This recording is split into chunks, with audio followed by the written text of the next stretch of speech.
Hello and welcome to the Unverified podcast. I'm your host, Simba, aka Swizzy IV, and I'm joined by three of my wonderful, lovely boys. First up, we've got Israel, aka Arumalade, on the microphone. Hello. Next up, we have our boy, our main man, Reese, aka Gamerson, also atop his microphone. Hello. And last, but most certainly, in no conceivable reality, least, we got my boy, Simi.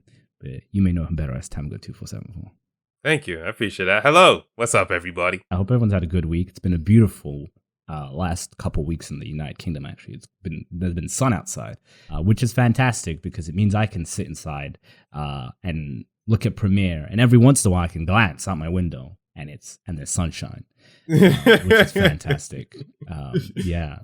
I can relate to that hard. Like when it's a nice sunny day, I'm like, this is a perfect day for video editing. I'm not gonna lie. yeah, pretty much. Yeah, that's pretty much been my week. The last couple of weeks has just been a bunch of video editing. So it's been sick, and I wouldn't be able to do it without my good friends at Adobe. Do you guys like Adobe? I am fully within the Adobe ecosystem, so it doesn't matter whether or not I like them. How long have you been using Adobe products? I mean, do you remember back in the day when you just paid a one-time price and and got the product? I remember when it used to cost a one-time price to get the software, and I remember that being a thing. And eventually, that stopped being a thing for some reason. Adobe was like, yo, we could make more money if we just made people pay for what they've already purchased, but every month. Pretty much. And it's not just Adobe. There's just a weird point. I'm not sure if you guys noticed it when every company was like, yo, we could milk these suckers till the day they die. What the fuck? We're just charging one-time prices? What are we, stupid? And everything is basically a subscription service. Like, anytime I find some new product, I'm like, oh, there's a monthly fee. Okay, cool. Yeah. With say like Adobe products may not happen as often as, people who want to use them probably are going to use them long term. But a lot of these things that are now subscription services, these companies know you want the service for like a month tops, probably like a couple days a week. And so you go, I'll just buy 1 month. I'll remember to cancel it. Fast forward 2 years, you're wondering where, that like £50 has been going every month. It's like, oh, I just forgot to cancel it for years, and it's just been billing me in the background the whole time. Yeah, that is so... Like, yeah, they can get away with it, but it's so scummy. You know what? I remember I was talking to my mum, and she was going through... We were looking at her bank account, and she was looking at her, like, direct debits, which are monthly payments.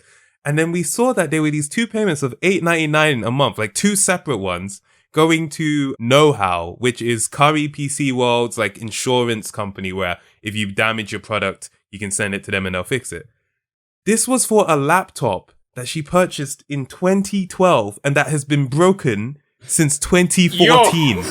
And she was getting billed for it in this year. And we were like, holy crap. Oh my God. Damn. I said it was two payments. It's because there were two laptops. My mom has a history of breaking her electronics. So, hey, go ahead. So I mean, you have insurance. And you tried, taking it back. that's true. No, that's fair. But the thing is, like, we ended up canceling the direct debits, and then get this: when we cancel it, they send us a letter. Oh, unfortunately, we weren't able to recover the funds for your monthly payment. We will need you to set that back up. Otherwise, you will lose cover on your end. And we're just like, shut up, go away. You guys freaking...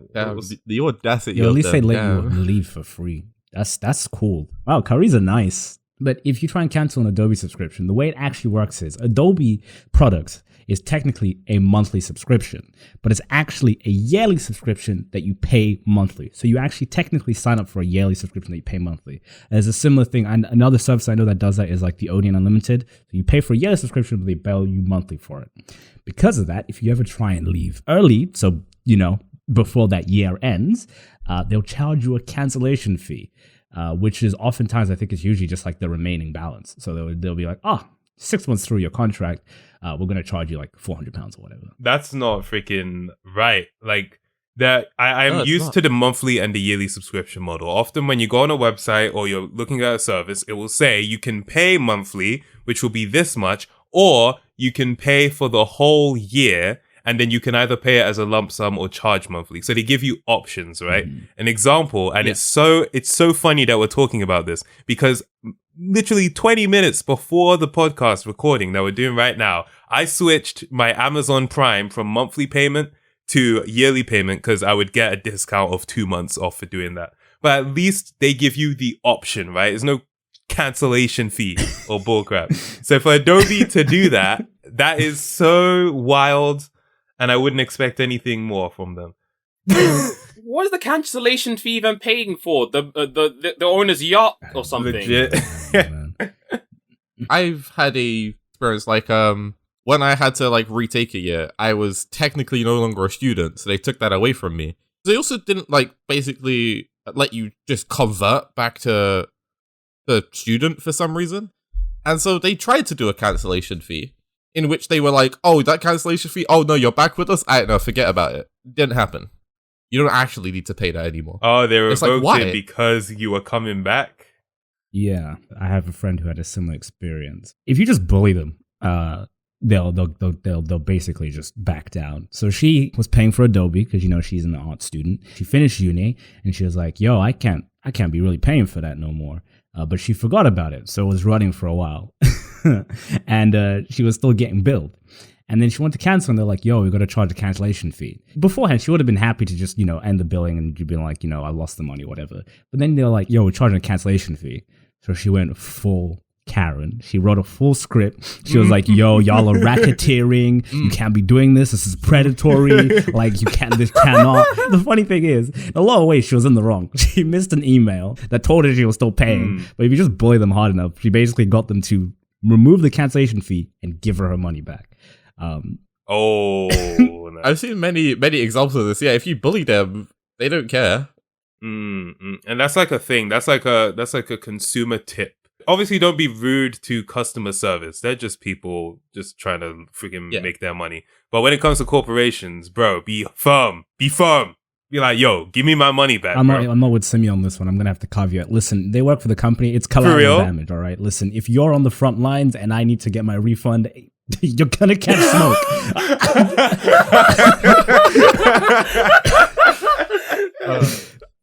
The thing is, a lot of these companies, they care so much more about the general PR of things than like that tiny bit of money that like they would have to pay you to just basically silence you and get you to stop complaining. Because like, I mean, even like Amazon does it. If you ever like had like a faulty Amazon product, like we'll send you a new one. I guess if you want, you can send the old one back, I suppose. But, if you want to keep it, that's also fine, Yeah, I I've never had guess. to fight with Amazon. They make too much money to care. You don't even have to go as far as going social media. And this is why I say, like, the customer service is a collateral damage. Because what you end up doing is you end up using one of the company's bullshit schemes against it. These people don't get paid enough because these companies can't give a shit to pay them enough money. So they don't get paid enough to deal with your bullshit. So you fight back even remotely. They're like, "I'm getting paid a minimum wage. Here's your refund." And you just walk away. Yeah. Legit. You know what? I'm actually imagining some funny scenario where the customer service rep rides so hard for the company that they just go full-blown ballistic on you. They're like, "All right, you listen here, okay? We sent you the goddamn email. You ignored it." It's like they did on their desk. They have a big button, just one for refund, one for not refund. Pretty much. Pretty much. If the conversation lasts longer than 2 minutes, they're legally obligated to just give you a refund. Yeah. There's probably something like that. It's probably it's probably more time and money efficient for them to just give you a refund if you're taking too long. Definitely. To be honest. Because if you think about it, for like every person that fights back, there's like 15 suckers that just pay the cancellation fee. We're kind of at a state of affairs where everything's a subscription service. And I guess a question that people ask is, why use Photoshop when you can just use Affinity or Paint Tool Sign, all these other things, right? And so it's like, what do you guys think? Do you guys think that, just ditch the subscriptions and just use an alternative program?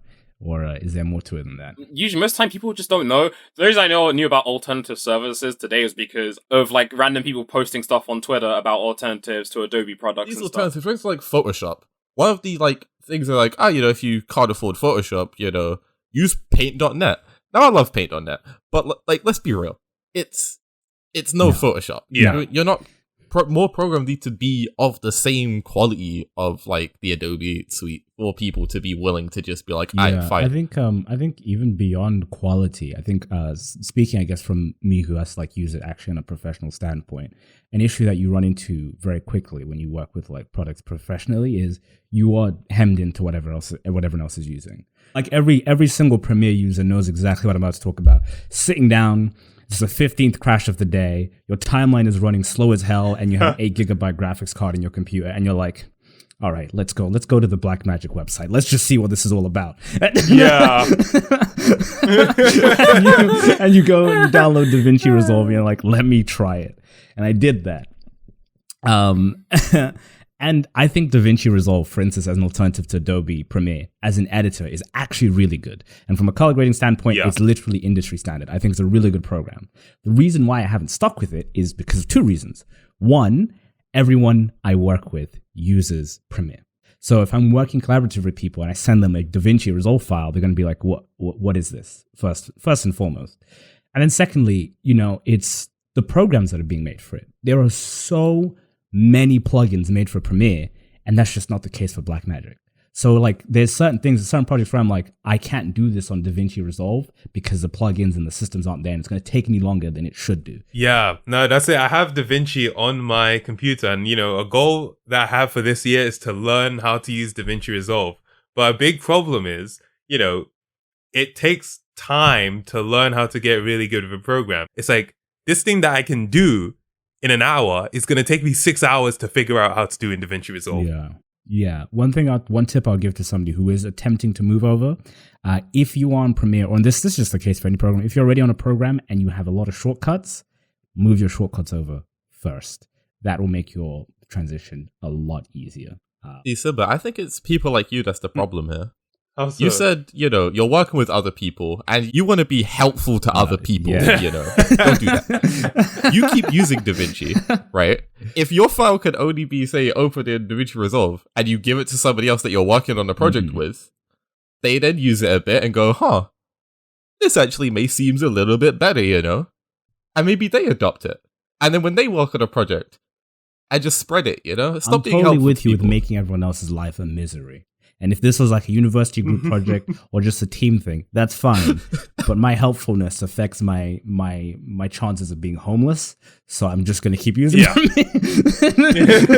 I guess. Listen, Simba, it's a risk you got to take. You got to take one for the team, man. Be the change you want to see. I'm not the change maker. Instead of be living in a box and we're like, yo, what happened to you? And he was like, man, sitting on my laptop editing on listen, DaVinci. man, I stood up for what I believed in. We'll edit on DaVinci for food. It's like, ew, DaVinci. DaVinci, what the fuck? Oh my god. Yeah.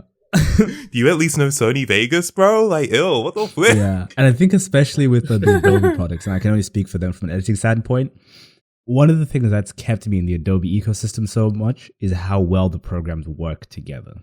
It's annoying, but they work really, really well in tandem. Like if I drag a Photoshop file into Premiere, if I make changes to that Photoshop file, I am going to see those changes straight away on my Premiere project. Same with After Effects, same in Audition, and I hate Adobe so much. It's no companies doing it all right now. You have separate companies which attack a specific program in the Adobe suite and do it. No one is doing the whole suite for it to work together that well. Yeah. And it is worth pointing out that, Adobe didn't create all of these programs. These programs were made by companies and Adobe purchased them. Like Flash was made by Macromedia and then Adobe purchased it. Yeah. And I'm sure that's the case with a lot of the other programs in the Adobe suite. Yeah. So, I think Photoshop is, I think they did Photoshop. Photoshop says? I would Photoshop and I would agree Acrobat with are that. definitely theirs because I know they made the PDF file format. So I know those are theirs. Oh crap, they came up with PDF. Yeah, I think PDF is theirs. Okay. Bruv, I'm now looking at a document with all the patents that Adobe own with Photoshop. They have image foreground detection, GUI locking, font replacement tool, face mesh liquify feature, and a bunch of deblurring methods. Damn. Okay. Wow. Where if they have a patent, that just means that you can still use it, but you just have to pay Adobe to do so. Yeah. Yeah. what a fucking what the hell is Adobe like the Yakuza or some shit? What the fuck? For real. They're the mafia of the software world. Adobe's like it's organized true. crime ring. Bloody hell. Jesus Christ. Yeah. How about you guys? Because I guess me and Simi are kind of more speaking from like an editing standpoint. How does the subscription kind of economy affect your realms? Because I know Reese, you're more on the programming side, and Israel, you're more on the music production side. Do the programs you work with suffer the same issue, or are you guys kind of a little bit safer in that regard? Realistically, the only digital audio workstations I can use are FL Studio, I think, and there's Ardor, and there is I'm trying to think on Pro Tools. I know FL Studio is a one-time purchase, and it's like a completely lifetime one-time purchase. You purchase it one time, and you get free updates with it once you purchase it. Are these programs like industry standard programs? Are these like pretty industry standard level programs? Pro Tools is industry standard. Pro Tools is definitely industry standard. I'd say same with Logic as well. Yo, is that why Logic called himself that? Maybe. Yes. Let's go. Cool. Yeah, let's go with a yeah. Let's just state that as fact. That's the canon now. I'm trying to remember which one was subscription based, and I just can't remember. That's good. That's good. The fact that you have to think that means your industry's pretty sick when you have to be like, which one do I don't get forever? That's good, man. Damn, lucky you guys. Holy crap. I mean, for programming, it's even better. You're not getting a programmer necessarily to be like, hey, do you want to pay us for a bunch of money every month for more or less a fancy text editor? For the most part, everything, at least that I've used, it's always just open source. Of course, there's then the like specific things, like for example, like if you want to go like game dev style and you want to say use like a Unity or something like that, they all have a like either a one-time or a subscription fee for like the very like specific areas. But for the most part, the majority of it you can just do for free. Do you know what I've just learned? Just learned that you and I, Simi, are getting shafted pretty hard, apparently. Yeah, but I feel like, at least especially in Reese's case with the software development stuff, it makes sense because you're literally working with people who know how to make programs. You think you're going to make them pay for software? It's like, bro, I'll just make one, bro. What are you talking about? Exactly. For real. Yeah, if they like put a subscription fee, though, a bunch of people just get together and make an open source version. Yeah. Wait, you know what? I think I lied about Pro Tools. Pro Tools is subscription-based. Jesus Christ. Okay. Oh, shit. Pro Tools is made by Avid. Yeah. Avid also are like an industry... They make a Media Composer, which is pretty much like an industry standard movie editing software. Also subscription, by the way. Yeah, so Pro Tools, it's $249 for a 1-year subscription to pay up front, and then £25 a month for a if you're just paying a subscription, but you're paying it monthly. And then £30 for a month. Yeah, also, that's something we didn't touch upon. These subscription, by the way, if someone friend was out of the loop, they're not cheap. Oh, no. Like Adobe, the entire Adobe Suite default, isn't it like £50 a month? Or you can get like any individual program for like £20 somebody might be listening and be like, what are you guys complaining about? Like $10 a month to edit fucking shit. Nah. And it's like, this ain't your Netflix. It's like $50 a month to use these programs. The worst type is these live programs, right? For example, like the taskbar I use, it sells itself as a one-time purchase thing. It's not like it is like £5-10, but it's like, hey, a one-time purchase, and you get this for a year. It's like, do you know what that is, right? that's not a one-time purchase. That's a subscription that you don't auto-renew. Oh, yeah, that's brilliant. And it adds up so much. Like imagine, so a person who's going into the Adobe Suite, you're looking at paying what? Let's say, $50 a month. So that's like $600 a year. And then you want to work in the industry 10 years, $6,000. You used to be able to buy Premiere Pro for one-time purchase of like £400 or something. The Adobe products used to vary from about £300 to £600 each. And they do these bullcrap updates every year just so that just to keep the pirates at bay in it, because it's like, all right, there's a new one. Bro, literally with Premiere, here's a pro tip if you're a Premiere user. If they update it, wait like 3 updates. just wait a bit. Don't be too eager on that one. They didn't update it and change all the logos, said it all trash in the same damn logo. That's a very new phenomenon. We've already complained about this, I'm pretty sure. We've complained about this. How dare they? Like Simi said, it's like you kind of have to really look at these programs properly and really assess, how badly you want to be using them. Because it's like, for me, it's okay when the money leaves my bank account for, Premiere and all these other programs. I'm like, cool, this is going directly to something that makes me money. So this is like, this is an expense towards my business. But if you're like somebody who's like, I want to learn how to edit, like Simi says, you're just like, you're just kind of just stuck. And you're like, all right, cool. Do I pay the amount, or do I, pay the amount? You know what I'm saying? Yeah. I think another problem I have with subscription-based services is if you're paying for it like, monthly. The point of like paying something to subscription is probably like, when I always think of it like, I don't know, a game like Destiny, you're at least expecting an update, or at least something that's different every time. It's just that when you're paying for a subscription service, you're not always guaranteed an update. It's the same program you've always used before, and you're just paying that same price for it. See, the only thing I can say is like there are some benefits to having a subscription service, assuming you're not doing it the Adobe way where you're strangleholding someone into a year contract and telling them that's monthly, right? Let's say the Adobe system was actually monthly, and you're like, okay, I want to see what the Adobe suite's about, and I don't want to shell out £600 to pay for a program. Let me just pay £50 this month, test out the program, see how that is. That's a great benefit. Obviously, that's not how Adobe works. Yeah. Yes. And on top of that, in theory, having a ongoing service should mean that the company can make updates, improve it, and better it. Can Adobe patent not crashing? Could they do that? They need to find out how to do it first. I literally yesterday I was using Adobe and I put an effect on a clip and my computer just shut down. Dead ass. I put an effect on a clip and my computer just went nope, and it just shut down. But yes, in theory, subscription services could actually be really useful. But I'm calling it now. Windows 11, if it does happen and they don't just stick with 10, gonna have to just pay £20 a month to use your computer. I'm figuring out how to use Don't Linux. speak at that that into point. existence, please. That happens. I'm figuring out how to use Linux. Bro, if you turn on your computer and you can't log in. I'm gonna figure out the Linux life, bro. I'm fighting all of Microsoft. I don't care. Yeah, no, I will it's fight okay. all of Microsoft. I will challenge them, all of them, to a boxing fight. Microsoft, if you do that, I came up with it. Hire me, send me a check too. You got me right. Granted, it would be a great scheme because most people are not going to move to Linux. It's just like the few of us who would be like, nah, fuck it. We're already on the edge as it is. We're out. Would be gone. I'm going to use whatever operating system the Nintendo Wii was using, bro. That's my operating system.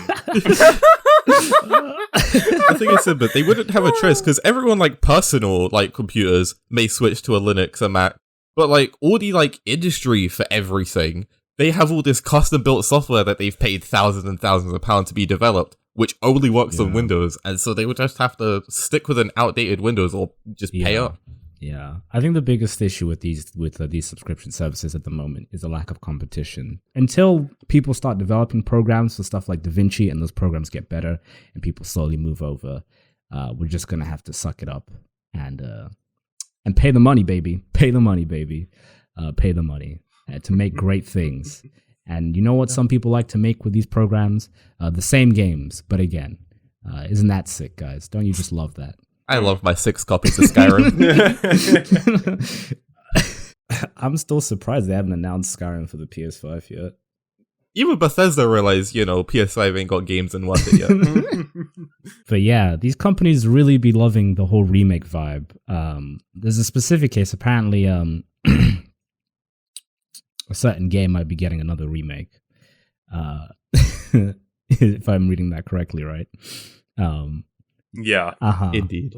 And this game only got a remake a few years ago for a console that is not that old yet, right? A remaster, I will say. Okay, if we don't know what we're talking about The Last of Us, by the way. Is anyone excited for this? Let's be real. The original Last of Us back in 2013, right? That game could be released today and still hold up, amazingly graphically. What do they need this for? Well, okay, so there you go. Let's go. I think it would be very nice to see The Last of Us with the graphics of The Last of Us Part 2, because as amazing as The Last of Us looked on the PS3, The Last of Us Part 2 is one of the most, beautiful games ever released. That's not even a fanboy thing. Come on, look at it. It's freaking amazing, right? So if they remade it, I wouldn't go out and get it immediately, just like I didn't play The Last of Us Remastered immediately, because, I know the story. I've already played it multiple times already, so I wouldn't get it immediately. But I wouldn't say I would never play it. I would like to see it. I would like to play it.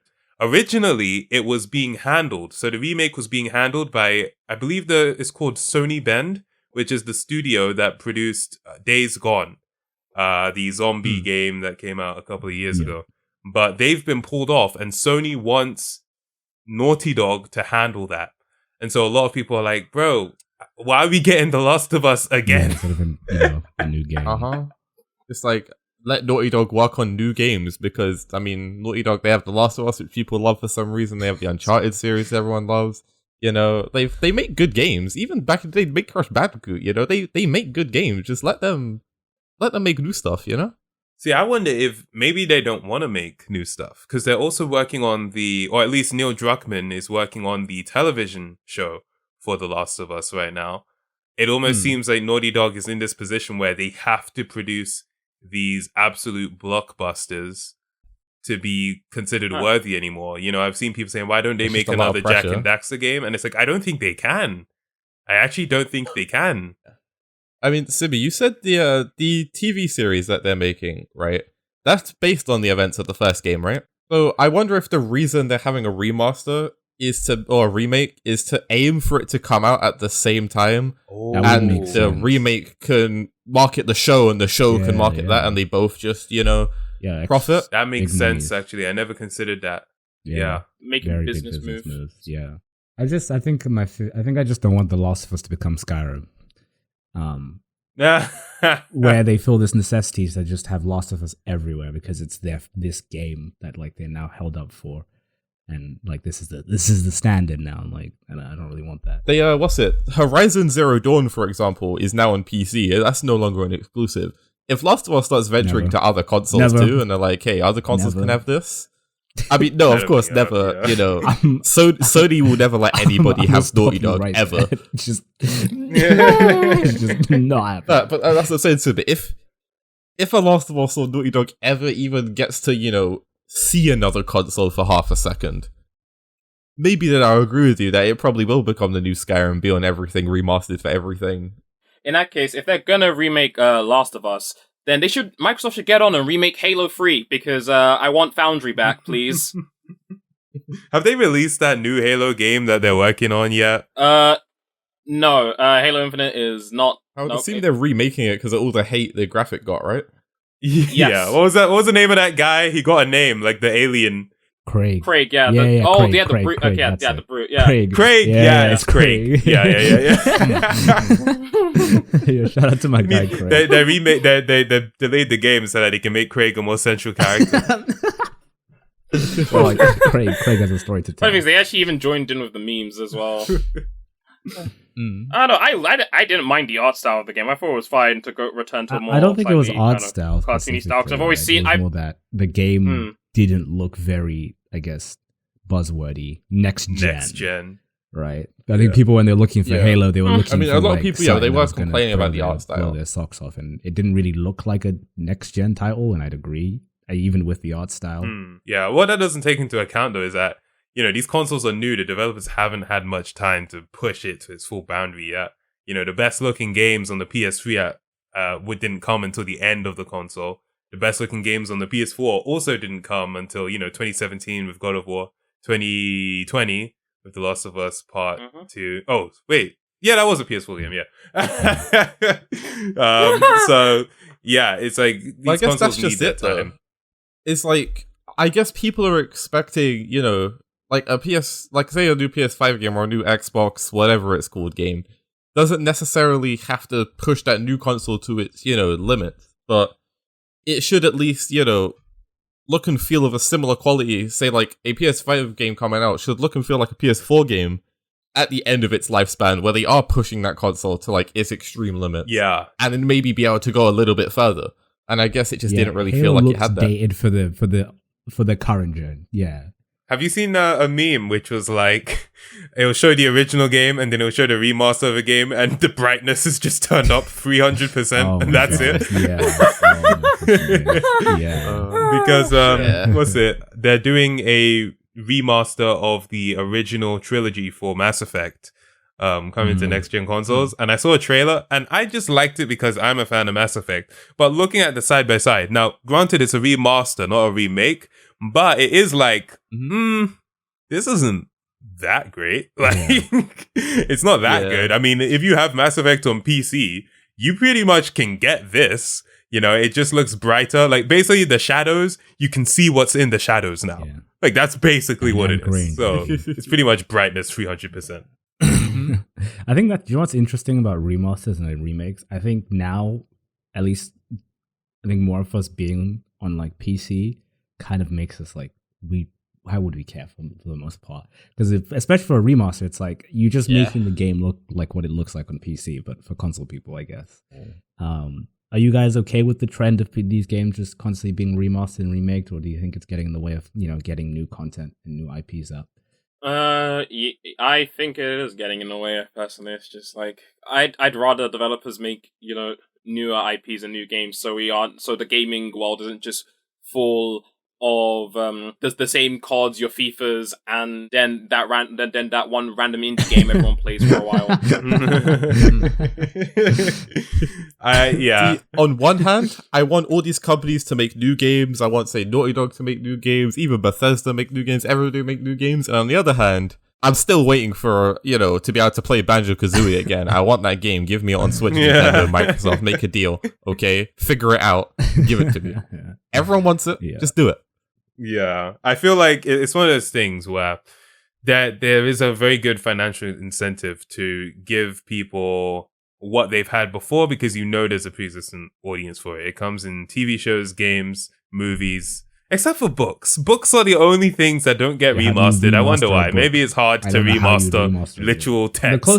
The closest thing you can do to remastering is like translating it. So like old Greek books and stuff, they'll be like rewritten in more modern English, so they're a little bit easier to comprehend. So I guess that's I just remastered Socrates. Kind of be like that. So I guess that's the closest you'll get to a remaster. So if your book's like 100 years old, it might get a remaster. Maybe, yeah. You know what? I think that's the thing. Age depends on if it should get a remaster or not. If it's like just like one generation back, or like within like 5 years or so, probably doesn't need it. If it's like 10, 50, 20, 5,000 years, then maybe maybe get to it. Wait, there's a thing with music where songs will get remastered, and literally, you know what it is? It's literally just cranking up the gain knob on the limiter just to make it sound louder. Right. That's the brightness slider of the music. That's usually what it is. Yeah. Just make it lauder, bro. It's like back in 2005, we didn't have sounds over 5 decibels. We figured that out this year. Or that freaking 8D audio where the audio will go from left to right for the whole song. That's a whole podcast episode. We're not doing that. That's we're not getting into it. That's a whole episode of. But like, you know, I just thought of it as we were talking about it. Books actually do get remastered now that I think about it. There are books where, you know, they get rewritten and certain parts are omitted or changed to be more suitable for modern times. And an example that I can think of is there's that book. It's one of those like kind of sort of hacky self-help books, but it's really popular. It's by this dude called Napoleon something. Napoleon Hill. Yeah. Oh, I think I'm talking about. Oh my god. Yeah. I can't remember the exact title. The Very Hungry Caterpillar. The Very Hungry Caterpillar. That's it. And in the book, he's talking about. Yeah, that's it. Yeah, Think and Grow Rich, aka the Very Hungry Caterpillar. Yeah. And the book was written in, I think, the 1920s or something. And when I searched for it on Amazon, it was like, you know, the latest edition. And I was like, let me get that. But then I was like, oh, the classic edition, written exactly as it was originally. I was like, let me get that one. I want to know exactly what this guy wrote. And then I was like, oh, I get why they had to update this. Because the book literally talks about a little black girl who went up to like her, like this white dude and then like got the cane because she was so freaking, I don't know, what's the word? Disobedient. And that story was used as a positive example of resilience on her part. And I was just like, bro. I was like, yeah, you kind of got to update that. I'm not going to lie to you, bro. Kind of got to change that. That might require the brightness slider, you know what I'm saying, bro? So yeah, books do get remastered. But yeah. Oh my god. Like it's one of those things. I feel like as long as, you know, you have all these examples of different mediums getting remastered, but as long as you have those people who are still making original things and the people who enjoy these mediums seek them out. Yeah, the only caveat I'd say to that is I think the only reason why people rail against remakes so much is because, you know, the companies at the top have so many resources to make some really good stuff. You know, no matter how good a developer I have and how many good developer friends I have, I can't make a game like Naughty Dog or Rockstar can't. It's just not happening. And if they're like, yeah, we're going to remake GTA San Andreas for the next 5 to 10 decades, you guys mind? Then, you know, we're just not going to get games of that quality, original games of that quality anymore because they've just stuck to that. So I think sometimes in that way, it can get in the way of new content being developed. But like you said, that's fair. There is tons of original content, indie games and stuff. But yeah, there's certain games that just, you require a certain level of team and a certain amount of resources to make. And, you know, we won't get original games of that quality if these companies just keep going the easy route. Which, why the fuck not? It makes tons of money, so I can't blame them. Get that bag, man. We all want that bag. Yeah. And I hope you enjoyed this bag of fun times and jubilation. But it is time to call it a close, put the bag in the closet, and open it up in the next couple of weeks and hear what it has to say.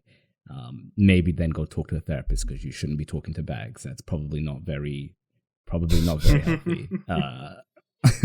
Unless you're Dora. Dora's definitely got something happening, but Dora's definitely on something. Definitely found something in the jungle she shouldn't have. But yeah, I hope you enjoyed the podcast. If you did enjoy it and did love it, you should leave a review on Apple Podcasts. Give us 5 stars. Michelle Obama, we're coming for you slowly but surely, but not in a threatening or violent way, just in a competitive way because we both make podcasts. Just thought I'd clear that up right now. Secret Service, don't get him. I feel like we've done this Secret Service bit already, so go listen to the last podcast if you want to hear my response to that question. Yep. Or the one before that. Yeah, we bring up Michelle Obama a lot on this podcast.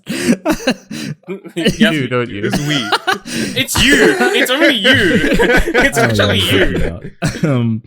Yeah, thank you anyways for watching. If you want to catch us, you want to see the video version of the podcast, make it feel like the work was truly worth it, you can head up to the youtube.com/unverified. And many of the boys here, if not all of them, stream live on twitch.tv, their various platforms. If you want to figure out which one do I go to for each person, you can go to twitch.tv/unverifshow, and there'll be a link to every single person's channel.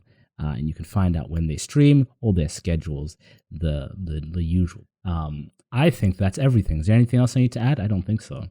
The Unverified podcast does not endorse piracy. Please support the official release. Wink. I've been assassinated by Adobe's lawyers. Oh my god. Anyone else have any closing statements before we wrap this up? Yeah, Adobe, don't kill us. Siri.